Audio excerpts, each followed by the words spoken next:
Y bueno, ahora sí vamos con el último libro, vamos con Judas y terminamos el 24 de diciembre. Y pues bueno, solo nos toca el libro de los libros, Apocalipsis. Y bueno, mis queridos hermanos, sin más preámbulos, vamos a la introducción.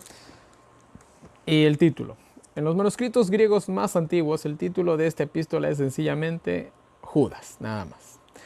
Las palabras la epístola universal se refiere a que esta carta no fue dirigida a una persona específica o determinada iglesia o grupo de iglesias, sino a los llamados, es decir, a todos. Esta carta es para Raimundo y para todo el mundo. A los llamados santificados. Por esta misma razón, a veces es llamada epístola católica, pues católico significa universal. El autor se llama a sí mismo Judas, siervo de Jesucristo y hermano de Jacobo. No hay pues razón para dudar de la identificación, aunque las palabras pueden interpretarse en más de una forma. En el Nuevo Testamento se mencionan varios Judas, Judas Iscariotes, Judas no el Iscariote, Judas Galileo, Judas de Damasco, Judas de sobrenombre Barsabas y Judas hermano de Jesús. Al igual que Jacobo, José y Simón, generalmente se concuerda en que Jacobo, el hermano del Señor, es el Jacobo que presidió el concilio de Jerusalén. Eso lo vimos en Hechos, capítulo 2 y capítulo 15, y que posiblemente más tarde escribió la epístola de Santiago. Por lo tanto, el autor de la epístola de Judas bien pudo haber sido el hermano de este Jacobo. Y por lo mismo, hermano del Señor Jesús. Esta relación tendería a hacerlo prominente en la iglesia y le daría el grado de autoridad que se refleja en su epístola. El hecho de que no manifiesta explícitamente su relación familiar con el Señor, sino que se llama a sí mismo siervo de Jesucristo, podría explicarse como un acto de delicada discreción que demuestra que no aprovechaba para beneficio propio su relación con Jesús. En pocas palabras, estamos hablando con Judas, el hermano de Jesús. Él es el que escribió esta carta, hasta donde se entiende. Es la persona más obvia que pudo haber sido. No hay otra persona que pudo haber escrito esta carta. Marco histórico. En la epístola no hay ninguna afirmación directa en cuanto a las circunstancias que determinaron su redacción, ni ningún indicio sobre la congregación a la cual fue dirigida, pero por su contenido puede deducirse ciertas informaciones. Es evidente que en la iglesia habían entrado subrepticiamente elementos perturbadores que habían apartado a muchos de la pureza del evangelio. Y verán, esta es la nota tónica de los últimos libros que hemos visto. Y me refiero a Juan y a Judas específicamente, y también un poquito al apóstol Pedro. Vemos que en los años finales, esto también lo vamos a ver en Apocalipsis con la historia de las 7 iglesias, en los años finales de la iglesia, cuando ya estaban muriendo ya los apóstoles uno a uno, ya estaban quedando muy pocos, vemos que vino una oleada prácticamente, y eso porque tenemos unas cuantas cartas, si tuviéramos más, quién sabe, pero vino una oleada de falsos maestros, falsos, simplemente anticristos, como lo dice Juan. Una manada de sinvergüenzas había comenzado a salir de la nada, exactamente como hoy en la actualidad, exactamente como hoy en la actualidad. Hoy el evangelio ha sido tristemente insultado, vituperiado y despreciado por la manada de sinvergüenzas que tenemos hoy en la actualidad en todas las denominaciones. Falsas doctrinas, falsos maestros. Es exactamente lo mismo. No sé ustedes, pero yo lo veo así. En Colosenses, la epístola pastoral y el Apocalipsis, hay alusiones que indican que las herejías gnósticas habían comenzado a penetrar en las iglesias de Asia Menor. Por eso es posible que la carta de Judas fuera dirigida a esas iglesias. Entonces, esta falsa interpretación de la naturaleza humana de Cristo se había apoderado duro y feo. Ya les dije, léanse acá este diagrama que les dejé, este cuadro, esta nota, llámenlo como quieran. Y aquí pues nos aclara un poco más del gnosticismo. Hoy en la actualidad también tenemos una especie de gnosticismo en el cual se niega la naturaleza humana de Cristo. Y si hablamos en el adventismo, esto en los últimos 70 años, a partir del año 1950, eso es una historia media larga, pero bueno. Hoy es lo mismo, es el mismo chiste contado de manera diferente. Tema. Según el verso 3, parece que el autor tuvo propósito de escribir una verdadera epístola pastoral para confirmar a los creyentes en su fe cristiana. O sea, quería escribir una carta de ánimos, mejor dicho. Pero las noticias de los estragos que estaban causando los maestros libertinos lo indujeron, bajo la conducción del Espíritu Santo, a cambiar su plan original y a instar a sus lectores para que defendieran decididamente la fe y para animarlos en esa obra. Desenmascara a los engañadores, muestra la relación que tenía con anteriores rebeldes contra la autoridad divina y exhorta a su grey para que se aparte de esos engañadores, de esos sinvergüenzas, y se dedique a prepararse para encontrarse con su Señor en gloria. O sea, no les pongan atención, no les paren bola, diríamos en mi país, y mejor preocúpense en las cosas que sí importan. Para entender el contenido de la epístola se necesita frecuentes referencias y comparaciones con Segunda de Pedro, el cual ya hemos estudiado, así que no lo necesitamos nosotros. Pues ya lo estudiamos, así que bueno, vamos al capítulo 1, sí es un capítulo, claro, este tiene un capítulo también. Vamos al versículo 1 y comienza así. Judas, siervo de Jesús y hermano de Jacobo. Él no se identifica como hermano de Jesús, ya sabemos por qué, para no aprovechar su influencia, ¿sí? Entonces, para que tomen su epístola o su carta más por el contenido, por quien lo escribió quizás, sea como sea. Él se identifica así, siervo o esclavo de Cristo, ya vimos también esto que hacía referencia a Pablo, y hermano de Jacobo, hermano de Jesucristo. A los que han sido llamados a la fe, o sea, a los cristianos. Esta carta es para todos los cristianos. Misericordia, paz y amor les abunden. Y bueno, les deja esa bendición. Y comienza así. Queridos hermanos, ardía en deseo por escribirles de un asunto que nos importa a todos, nuestra salvación, pero por las circunstancias me veo obligado a hacerlo para que luchen por la fe que se nos ha encargado. O sea, les quería hablar acerca de la salvación y cómo mantenernos en la salvación, pero por lo que está sucediendo me he visto obligado a escribir la siguiente carta para luchar por la fe que se nos ha encargado, para que defendamos la fe y la verdadera doctrina que Jesús nos encargó. Es lo que está diciendo Judas. Así que, señores, prepárense para la batalla. Y esto se parece mucho al tiempo del fin. En el tiempo del fin no va a haber una lucha por la verdadera adoración, por el verdadero día de adoración, por la verdadera doctrina bíblica, el sábado, la inmortalidad del alma y bueno, el espiritismo son las cosas que se van a discutir muchísimo en el tiempo del fin. Ya vamos a Apocalipsis, tranquilos. Entonces, miren, es el clímax. Y wow. Hemos estudiado el Nuevo Testamento en orden cronológico, específicamente desde Hechos, vamos a dejar los evangelios a un lado, hasta Judas. Y vimos que en Hechos, por así decirlo, es el inicio, vamos a decirlo usando palabras actuales, de la ley dominical y el tiempo del fin. Y en Judas vemos el clímax, y en Apocalipsis vamos a ver el clímax del clímax. De cómo esto tuvo que ver mucho en la iglesia y cómo a la final, o sea, wow. El Nuevo Testamento completito está diseñado específicamente para las personas del tiempo del fin. No sé ustedes, pero yo lo veo así. Qué increíble, y estamos a punto de terminarlo, así que pongamos máxima atención, ¿ya? Muy bien. Entre ustedes se han introducido personas que desde lo pasado han sido sentenciadas por Dios, personas que ya están perdidas, por así decirlo. Impíos que usan la gracia para el libertinaje y niegan a Jesús. O sea, ellos usaban la gracia. ¿Cómo se puede entender esto? Esto se puede entender de muchas maneras. Utilizaban el evangelio para enseñar sus ideas erróneas. Utilizaban el evangelio para vivir del evangelio. Utilizaban la gracia divina, que Dios es muy misericordioso con ellos, para seguir en su empeñada actitud de error. puede interpretarse de muchas maneras. Sea como sea, eran unos sinvergüenzas que se estaban aprovechando de la oportunidad.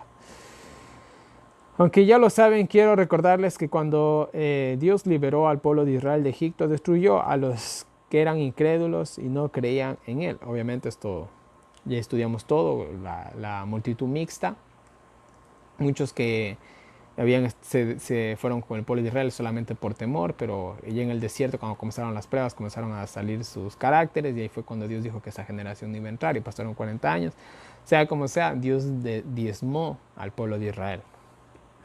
O sea, Dios siempre destruye a los malos, es lo que trata de decir Judas aquí. Lo mismo con los ángeles, que no conservaron su privilegio, su privilegiada posición, sino que abandonaron su morada, su posición. Él los guardó en cárceles de oscuridad en las profundidades, hasta que llegue el día del juicio. Aquí también habla de los ángeles que están encerrados en cárceles, en unas profundas oscuridades hasta el día del juicio. Y esto es un texto muy clave para entender un poquito más lo que va a pasar en Apocalipsis. Pero aquí simplemente nos reafirma esto que ya venimos diciendo desde hace rato, de que parece ser que los demonios están en una especie de dimensión donde están prisioneros, al menos la mayoría. Al menos la mayoría. Sí, hay muchos demonios aquí en el planeta Tierra, pero al menos la mayoría o algunos cuantos más están encerrados aún en este abismo. Porque verán, el ser humano, después de la caída de Satanás, o sea, Dios comparte la idea de que va a crear al hombre. Ahí es cuando Satanás coge, se llena de celos y bueno, pasa el gran conflicto. Se soluciona el gran conflicto, Satanás es expulsado y ahí se crea al hombre con el propósito de llenar ese espacio que dejaron los ángeles en el cielo. Y bueno, y el resto de la historia es historia, ¿ya? Pero miren, desde Adán hasta hoy en la actualidad, ¿cuántas personas han salvado? Millones. ¿Cuántos demonios hay? Millones. El Apocalipsis dice una gran multitud. Así de igual manera de demonios tiene que haber una gran multitud, porque somos el número que va a reemplazar a ellos. Entonces, ¿realmente todos los demonios están libres? Yo no lo creo. Yo creo que la gran mayoría están encerrados aún. Y que en el tiempo del fin van a salir a la tierra. Pero bueno, eso ya vamos a estudiarlo en Apocalipsis. Sigamos.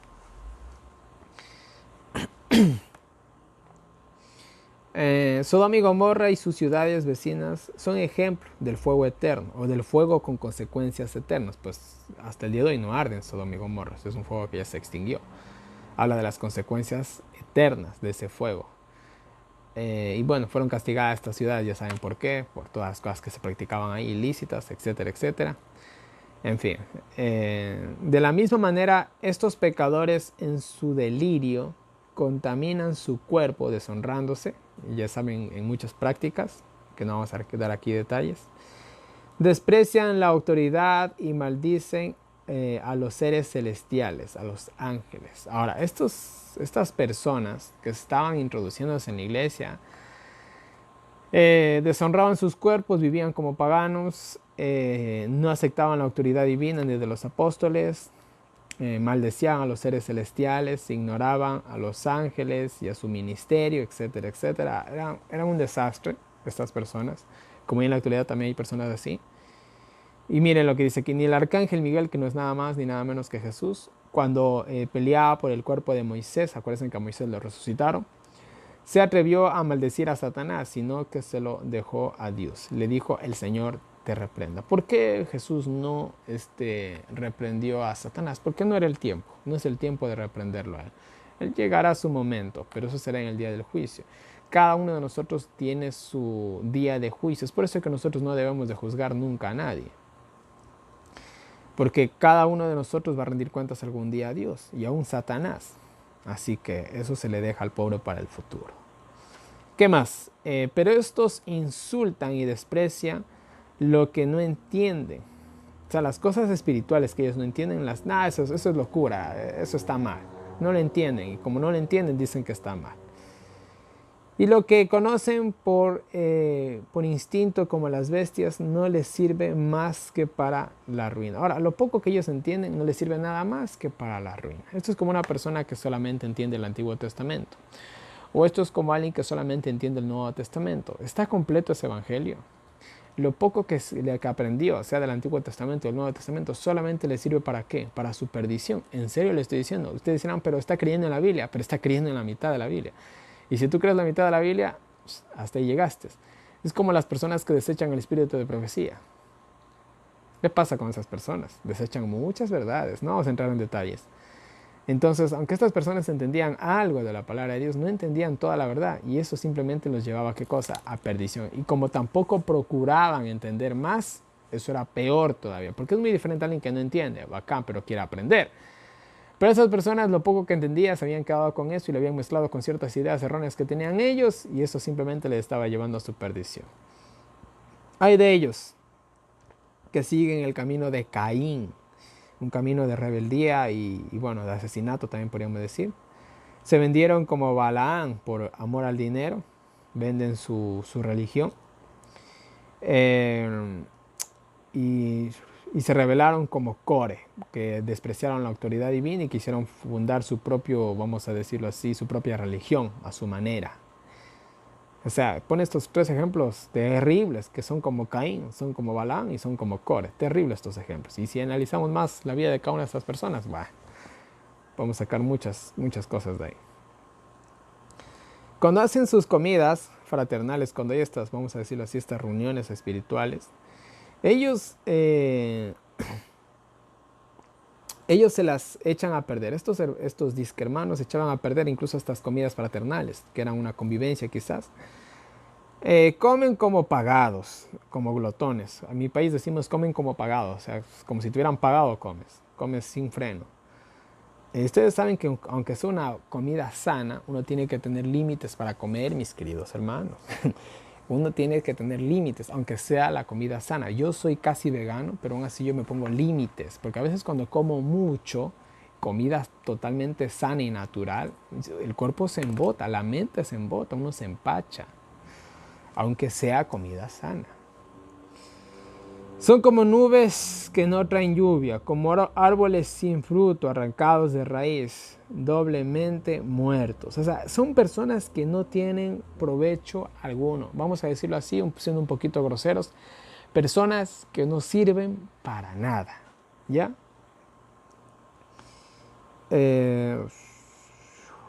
Como las olas que arrojan espuma, o sea, hacen evidentes a plena luz sus pecados. Sí, como las olas que arrojan la espuma de su vicio, estrellas errantes que le esperan las eternas tinieblas. Ahora una estrella fugaz no da ni luz, no da ni dirección, no sirve para nada más que sirve, qué bonita, y se fue. Entonces estas personas eran así, tenían un brillo muy bonito al principio, pero era fugaz. ¿Ya? Son ministerios, son ministerios que ellos, por así decirlo, iniciaban, que eran fugaces, acababan pronto. Pues no servían de nada.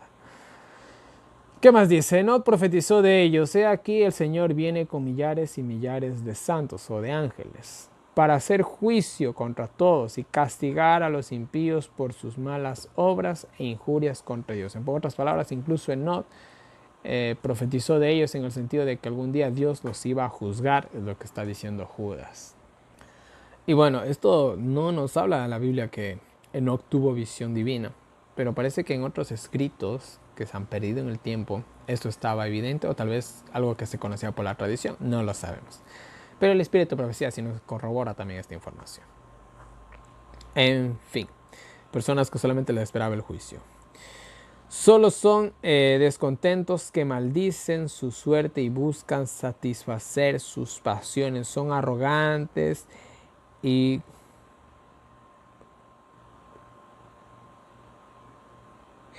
son arrogantes y por interés adulan a la gente. Son personas que no servían, ¿no?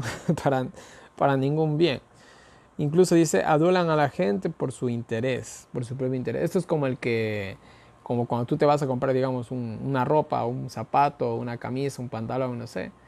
Y tú te pruebas y el que te estaba obviamente ofreciendo el producto dice, uy, le queda súper bonito. Nunca te va a decir te queda feo. Nunca le va a decir eso el que le vende. Te está adulando que a vos te quede horrible la prenda. Te adula para que tú obviamente le compres. Entonces son personas que en este caso, como también vimos con Pablo, eran personas que posiblemente incluso estaban pidiendo que les mantengan, eran unos mantenidos. Entonces decían cosas bonitas a las personas, decían lo que les gustaba para que de esa manera también ellos estén ahí mantenidos. Posiblemente también sea esta la situación. Bueno, sea como sea, eran una lepra estas personas, eran una garrapata viviendo del pobre perro, así. Pero mis amados, recuerden lo que anunciaron los apóstoles de Jesús. Decían que en el tiempo del fin habrían burladores y que vivirían según sus deseos carnales. Estos son los que crean divisiones, hombres carnales que no tienen el Espíritu Santo. Son estos de los que se profetizaba, de estos sinvergüenzas, que incluso también Pablo habló de ellos. Eso está en Timoteo, primera de Timoteo, segunda de Timoteo, segunda de Pedro, incluso también habló de eso. No se olviden que ya se profetizó de estos sinvergüenzas. Personas que solamente quieren imponer sus pensamientos, su autoridad, sus deseos. Buscan su beneficio propio. Personas que no les interesa la causa de Dios ni la hermandad. Unos sinvergüenzas, en pocas palabras. Ustedes edifiquen su vida sobre la fe, orando en el Espíritu Santo o siendo guiados por el Espíritu Santo, mejor dicho. Pero ustedes no pongan atención a estas personas, no les paren bola, ignórenlas, sáquenlas de sus iglesias, no sé, y edifíquense en la verdad, edifíquense en la fe, déjense guiar por el Espíritu Santo y no por estos sinvergüenzas, dice Judas. Manténganse en el amor de Dios, esperando la misericordia de Cristo que nos llevará a la vida eterna. Sigan en el amor de Dios, sigan guardando sus mandamientos, sigan reclamando su gracia, esperen su gracia, que esto nos llevará a la vida eterna. Traten de convencer a los que dudan, los que están titubeando entre la verdad y estos sinvergüenzas. Traten de aclararles, de mostrarles la verdad. Sálvenlos, arrancándolos de la condenación del fuego, del castigo que algún día les puede estar viniendo si creen estos sinvergüenzas. Pero con cautela. Seamos astutos también cuando tratamos estos tipos de cosas. Seamos astutos. Yo, si voy a predicarle a un católico, yo no le voy a decir, mira, el Papa es el anticristo. Yo no puedo decirle eso. Yo tengo que ir suave con la historia. Yo le comienzo a presentar la historia de la iglesia católica y el tipo solito se va a ir dando cuenta que la religión de él es un desastre. Después voy con la Biblia y mire lo que dice la Biblia aquí, mire lo que dice la Biblia acá y mire lo que la Biblia dice allá. Él solito se va a dar cuenta que todo lo que él ha creído ha sido una mentira. Y ya pues después le digo que el Papa es el anticristo. Pero eso ya es al final. Entonces con cautela, hágalo con cautela porque son personas que están aquí y acá. Y algo malo que tú hagas, pues los otros se van a decidir por los otros que le están adulando, que le están ahí, bueno, tratando disque bien, pero solamente para su propio fin egoísta. En fin.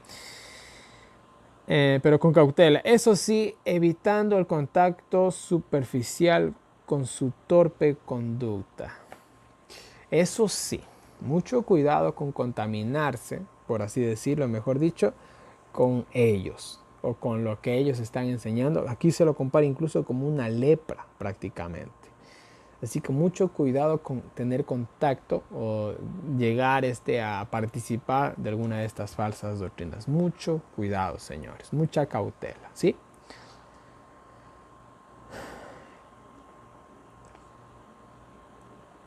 Al que los puede mantener limpios del pecado y conducirlos alegres y sin mancha hasta su presencia. A Dios, nuestro Salvador, sea la gloria y majestad, dominio, potestad, ahora y por siempre. Amén. Mis queridos hermanos, que sea a Dios la honra, la gloria, que nos puede mantener limpios de pecado y conducirnos sin mancha hasta su presencia, o sea, nos puede salvar. A Él sea la gloria, la honra, el poder y todo. A Él hagamos caso, dice Judas, no a estos sinvergüenzas. A Dios, que por medio de su palabra nos dice todas esas cosas, nos instruye y bueno, etcétera, etcétera, etcétera.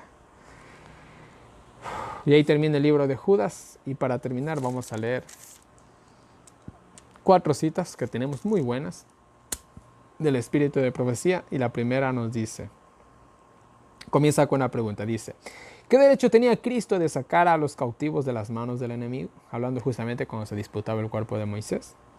Dice, el derecho de haber hecho un sacrificio que satisface los principios de justicia por los cuales se gobierna el reino de los cielos. Vino a esta tierra como redentor de la raza perdida para vencer al astuto enemigo y por su permanente lealtad a lo correcto, para salvar a todos los que lo aceptan como su Salvador.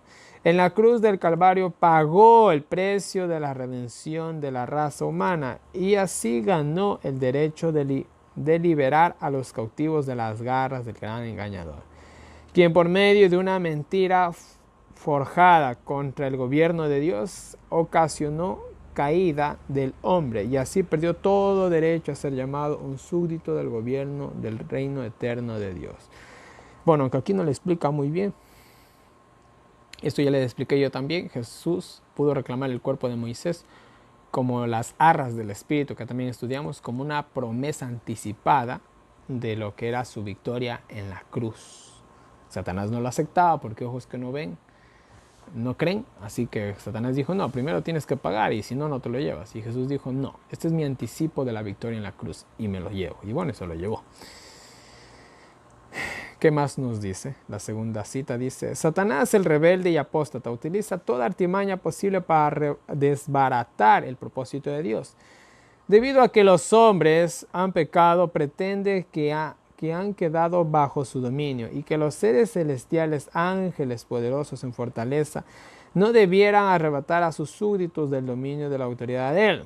Él sabe que no podría vencer a los hombres, que no podría hacer que su voluntad obrara cruelmente sobre el cuerpo y la mente de ellos, si recibieran poder divino. Por lo tanto, los acusa ante Dios y sostiene que el poder de Dios no les será impartido. Bueno, las falsas pretensiones de Satanás.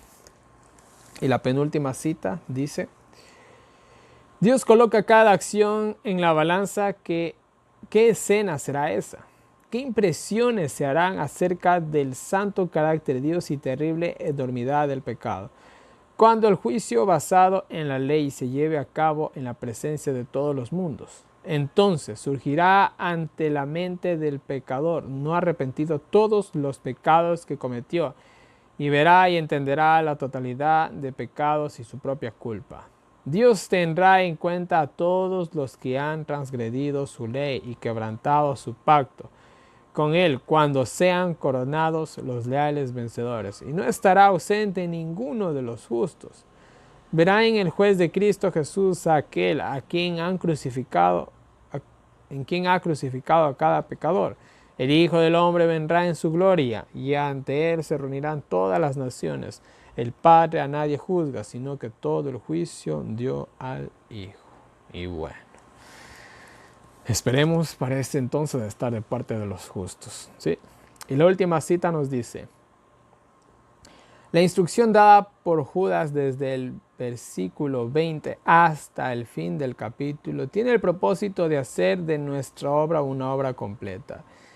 Nos enseña cómo dirigir la batalla en el servicio de Cristo. No debe demostrarse ningún derroche desequilibrado, no debe albergarse ninguna indolencia ni negligencia.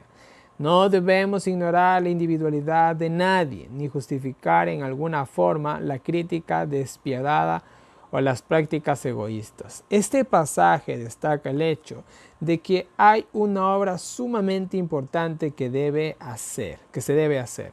Y necesitamos intuición divina para que podamos saber cómo trabajar por las almas que están a punto de perecer. O sea, necesitamos a Cristo para poder trabajar en esta obra. Hay almas que deben ser arrebatadas del fuego. Hay almas que deben ser tratadas con la más tierna compasión. Se necesita obreros que hayan aprendido en la escuela de Cristo su método de salvar almas. Amén. Y bueno, ya saben, los obreros, la mies es mucho y los obreros son pocos, ¿no? Y bueno, mis queridos hermanos, este ha sido el libro de Judas. Y a su vez, el último libro bueno, el penúltimo libro, mejor dicho, del Nuevo Testamento. Y bueno, a continuación el libro de Apocalipsis. Y obviamente vamos a empezar con su introducción.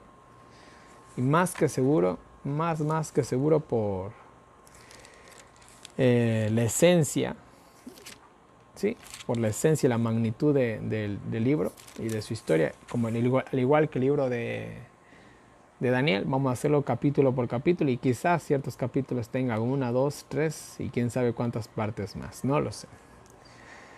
Pero bueno, por el momento vamos a dejarlo aquí. Y bueno, mis queridos hermanos, una vez más en pantalla tienen toda mi información de contacto para todas las personas que me quieran agregar al WhatsApp, recibir los enlaces del año bíblico, los audios del año bíblico, preguntas, sugerencias, correcciones.